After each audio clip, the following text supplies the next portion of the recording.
Good morning, guys. I'm Darren, the one half of DM UK Properties, and I'd like to just share my start of the journey. So, probably like last 24 months, I've been looking into investing in property, and was looking at property. I just felt it wasn't the right time, but the last couple of months, I've really started to make progress. Opened up a new limited company just for property, and the bank account got opened yesterday. I made a bid for a property in Yorkshire about 3 weeks ago. So I've got a mortgage advisor because it's going to be a buy to let. Doesn't need a light refurbish. I've got it below market value through a deal sourcer company called Empire, and they're really good there, and the communication's been really good. We've had Christmas, so it's been a little bit of a slowdown. I think we wait for the EPC certificate before we can move forward, and I'm looking to get a viewing. So, I kept looking at different deal sources, and my thought process was go with somebody who's a company who have got history, and so that's going to be a little bit safer. I was looking for deals myself, but I prefer to let the people who know what they're doing source property. So the numbers stack up. Roughly 350 a month on the mortgage. Roughly rent's going to be about 700. So there's going to be enough there to positive cash flow to make the numbers work.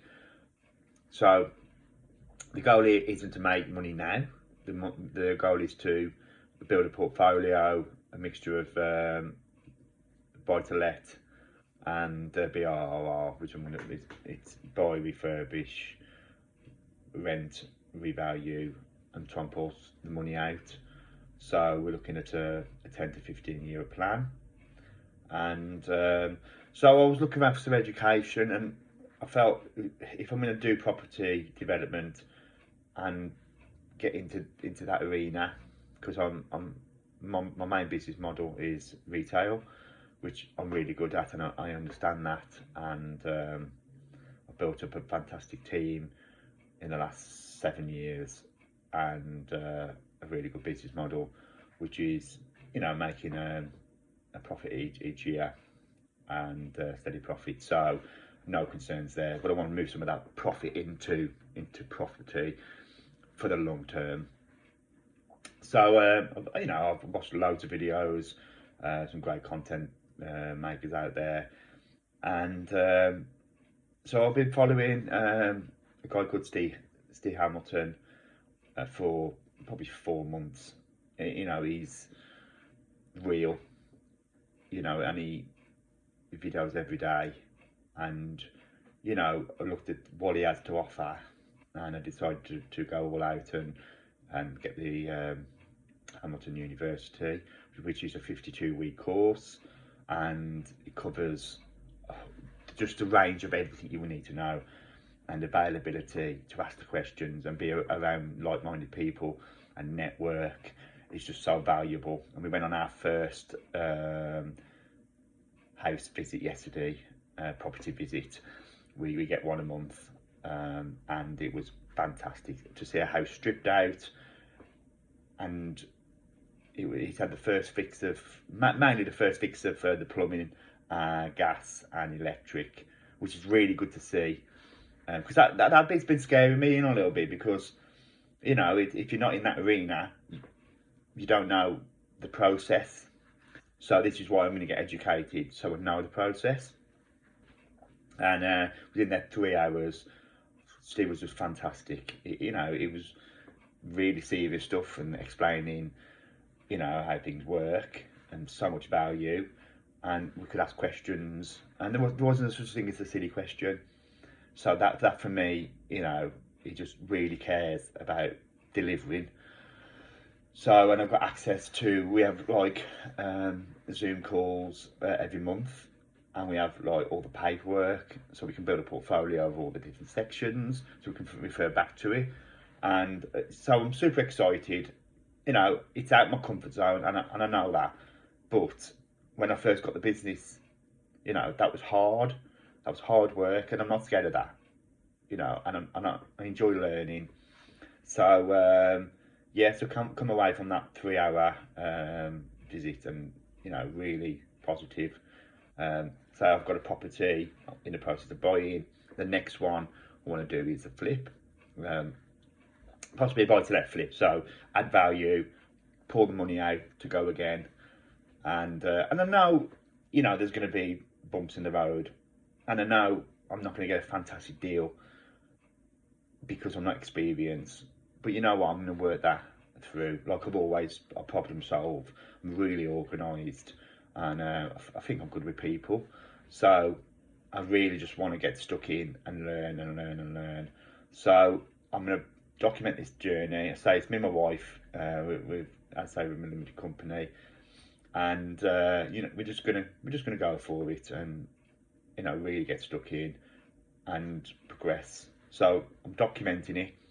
So you can all come along with me and see my mistakes, or maybe even advise, and comment, and because at the moment I thought it'd be easy to open a bank account, and it took nearly 5 weeks, which was like really surprised. The mortgage broker, they want a lot of information about your personal. I mean, it's one tip I'm going to give is I didn't even realize you needed a minimum income per year in order to actually even get a buy to let, which should be based on commercial value, which I thought of, if you're got a mortgage for 400 and you rent for 800, the numbers make sense. You put your deposit in, off we go.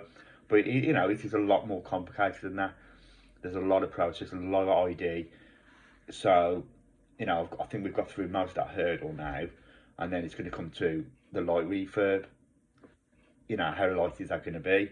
We've got a contingency, we've got savings, so we're all ready to fully commit. And yes, this one the numbers might not stack up, and it might take a few years to get our initial balance back, but it's money that I've earned, it's money that I want to invest, so I'm happy to use that to learn.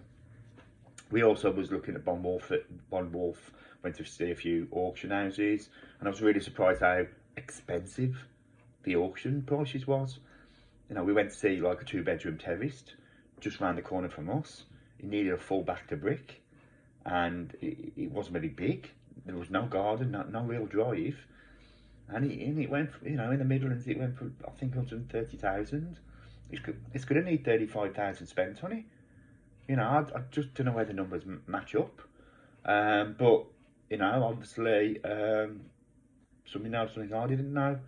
So, and I think the first one we wanted it to be a little bit safer, and then as we progress and as we learn how to do things, what order to do things, how to get the best value, how expensive do you need a kitchen, for a 3-bedroom terrace in a certain area. If you're selling it, it's different to renting it. You could get, you got to understand. I understand that you could, get a tenant in for a year that could rent the joint. So, it's all learning. You got to learn about the tax. And luckily I've got a good tax advisor who just does everything. I have in a limited company. Now I could have done that myself, but I let the experts, for the little bit of money it costs, let them do it, and let them do their job. That's why I had the deal sourcing, the deal done for me. Yeah, I spent 6 months looking at houses and trying to talk to estate agents, and it was very difficult. So I'd rather pay somebody to find a property that fits my criteria, and then that's one less job, and I can work on my business as well, and because it's a balance, it's a juggle. So yeah, so hopefully you can watch my journey, and I'm going to record things, and when I go to site visits, and just let you know what I'm doing and why. So if you like what I'm doing, just comment in the comments and subscribe, and I'll see you in the next one.